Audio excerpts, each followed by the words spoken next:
wood butchers. It's a thing. Look at that. Christmas present. Haven't had a chance to open it till now. I popped it open just to make sure that's what it was because I was so excited. The missus spoiled me.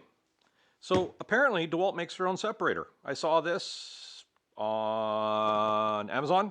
I said, honey, I would love that for Christmas. She got it for me. Pretty awesome. It's perfect for removing most dust and grime, including, but not limited to, everything. Interesting. I don't know if it's going to be fantastic or if it's going to be anything weird, but let's get this thing open. I'm just going to do it a little bit off camera here for a second. We have the obligatory "Don't bother with me" pages. Comes in basically just the box. So, take the top off. That looks like it. We get what looks to be the typical generic sort of universal little mini cyclone. Looks like it fits in there somewhere. I don't know. Maybe I'll read the instructions, maybe I won't. And then lifting this out, comes with a cute little container. So it looks like this is part that's gonna get all the goobers in it. And even get a little bit of a hose. Cool. This might pair with nicely with one of the other little vacuums I have. Let me resituate you and we'll put it together. Okay, so according to the most important thing in the world, the sticker on the back of the unit, it captures up to 99.5 of what? I have no clue.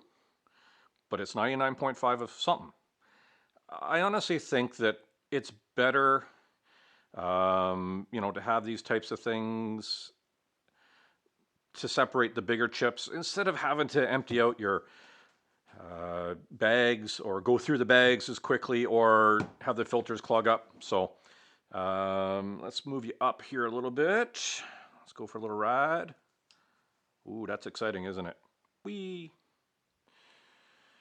Okay, so when we look at the cyclone, it's just a generic cyclone, but they put the DeWalt on there.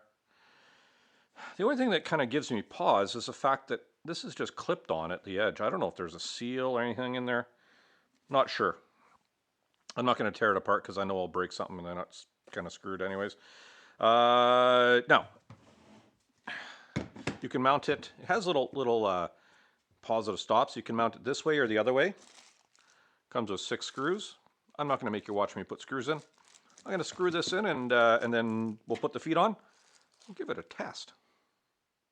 Okay, here we go. So we have it all put together. It's a bit of a tall unit. Let's grab a tape measure here. So if I'm going to go, well, it's a good 30 inches tall. Eyeballing it from there. There's one thing I just noticed, and it's interesting. You got to watch which hoses you have, or you're going to need some adapters. If we look at it here, this is, I think, the 1 7/8 inches. Let's have a look. Let's get the tape measure out here. Yeah, it's like 1 3/4 inches. Inside, it's 1 1.5 inches internal-ish. Yeah. So this is not going to fit your standard 2.5 or 2-inch fittings. I got one right here. Hang tight. So here's a standard 2 1/4 fitting that you would, most hoses have to put into the shop vac. So, oh, never mind. Huh. It actually fits. I'm an idiot. Well, I'm known to be an idiot, but that's okay. So that fits on the top where it sucks out. That's a good thing. Let me try the front.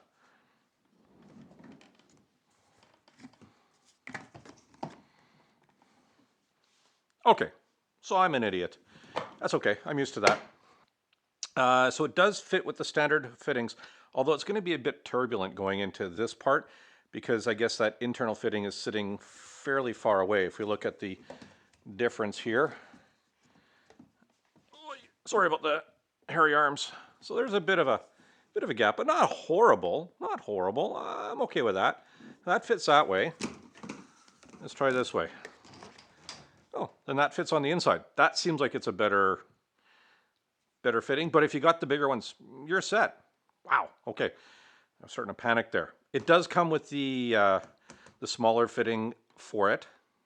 I was a little bit worried because on my shop vac, I thought, oh, geez, I'm gonna have this short little hose and it's not gonna work really good. But this hose from my shop vac that I use, which has a smaller fitting on the end, but the bigger one that goes inside, actually is the same length as the one that comes with this. So it doesn't matter. So I'll plug this into my shop vac, gets this set up. Let's maybe clean up the drill press. I've been working on it and around the bandsaw. Let's see if any of the dust goes in there.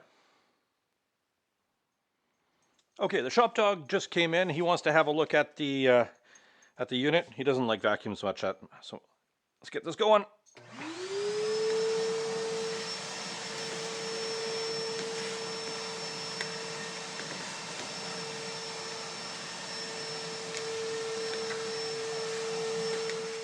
Okay, I know you guys want to see some dust swirling madness.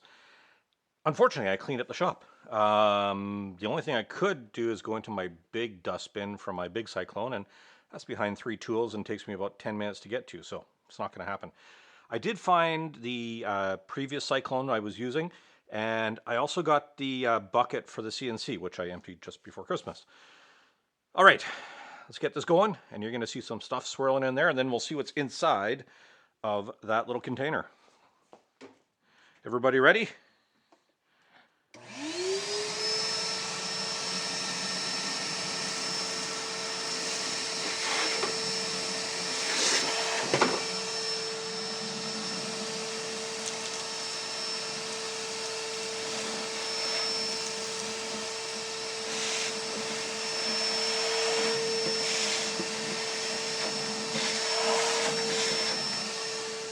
Okay, I hope you guys saw that. That looked pretty cool. Let's get you back all set up here on the workbench and open it up. Okay, I got it up on the workbench here. You can see some, you can't see it, never mind. Let's unclip this. So it's really easy. One clip on the one side, one clip on the other side. Ooh. Well, what do you think? Think it sucked up some of that nasty, gooey, horrible CNC MDF dust? I think so. Ugh, I hate that stuff. It's nasty. Oh, wow, okay. So I think it's pretty definitive.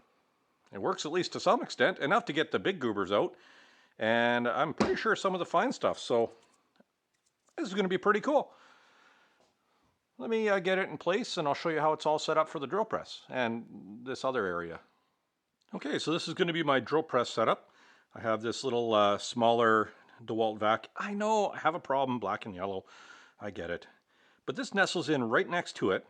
Takes up not a lot of space, and I got room between the 2 tools.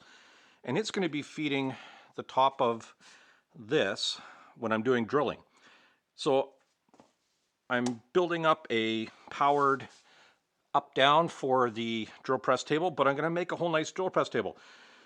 So get on the CNC, get that going, and then I can use this setup quite nicely. The other thing is that this is pretty cool because this will help me, you know, vacuum up a lot of stuff, even like at the chop saw. Oh, I could have done this for you guys, but that's okay. You know, all this kind of goobers and stuff like that. It's right here. So, hey, I hope this helps you out a little bit. I think it's a pretty cool little unit. Seems to work. When we look in the end of this hose, this is the one that was sucking up, that's good.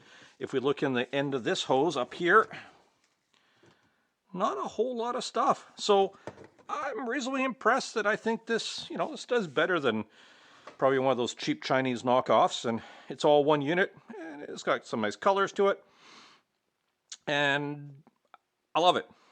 Thanks to the missus for a fantastic Christmas present, and I'll catch you guys on the next one. Probably I'll start doing some stuff on the drill press table.